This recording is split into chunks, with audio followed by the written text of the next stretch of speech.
Combien de vos collègues savent exactement ce qu'ils ont voté hier, c'est plus que voté, c'est solennel, ce qu'ils ont ratifié hier, ce traité instaurant le mécanisme européen de stabilité. Là, je pose une question, Monsieur Mariton. Est-ce que ce que vous avez voté hier, ce que vous avez ratifié hier, vous amène en fait, en cas de graves difficultés qui toucheraient la France, à laisser de côté justement votre souveraineté et à remettre cette souveraineté entre les mains d'un mécanisme européen de stabilité, d'une banque centrale européenne et d'une commission qui seront, parce que moi j'ai lu le traité dans le détail, juge en dernier ressort du déclenchement des mécanismes d'aide en cas de problème grave. Oui, et c'est bien pour cela qu'il faut poser des questions politiques davantage que nous le faisons aujourd'hui. Elle est fondamentale. Mon analyse, je l'assume, c'est que nous sommes sur ces questions dans une logique fédérale. Ouais. Malheureusement, l'exécutif ne veut pas l'assumer et donc le débat ne prend pas toute l'ampleur qu'il devrait prendre. Mais la réalité, c'est qu'on entre dans une logique fédérale. Vous avez très bien lu.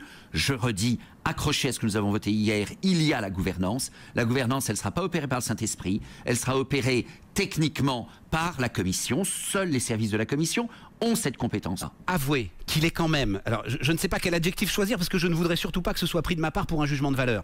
Il est invraisemblable d'avoir fait ce pas dans une relative discrétion, sans que l'ensemble de la nation ne soit saisi de ce débat, qui est de dire oui, nous avons fait un pas de plus vers une logique fédérale de l'Union européenne, ou plus exactement de la zone euro, puisque ce mécanisme ne concerne que la zone euro. Je l'ai dit hier dans mon intervention, modestement, mais je crois en effet qu'il y a la matière à ouvrir un débat sur l'évolution de l'Europe dans la campagne présidentielle. Mais la droite ne veut pas plus l'ouvrir que la gauche, c'est ça l'idée?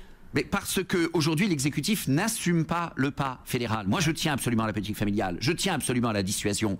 Et donc, je tiens à être en capacité, demain, de les défendre mordicus. Mais si je veux les défendre efficacement, il faut que j'anticipe sur les mécanismes par lesquels, nécessairement, un jour, la Commission peut venir devant moi et le fédéralisme européen en me disant, non seulement je conteste votre solde global, mais à l'intérieur du solde, j'ai envie de regarder comment vous y parvenez.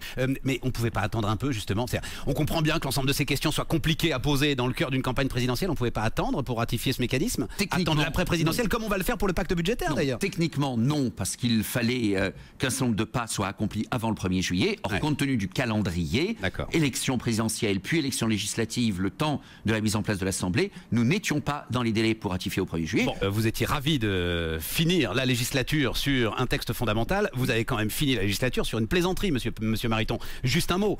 C'est quand même assez dingue que l'Assemblée nationale soit convoquée pour ratifier le programme du candidat Sarkozy.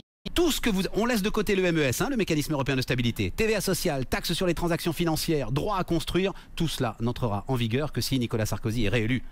À quoi ça sert? À quoi ça a servi de le voter hier, Hervé Mariton, si ce n'est justement une simple manifestation politique? Un petit peu dérisoire. Allez, je vais un mot, ce mécanisme européen de stabilité financière, vous le trouvez sur le site de la communauté européenne, de l'Union européenne, ça fait 14 pages, c'est pas très long, et sur le site de BFM Business, j'ai moi-même mis en ligne les quelques extraits les plus importants finalement. Donc allez lire ça, c'est quand même un petit peu de notre destin collectif qui se construit là-dessus.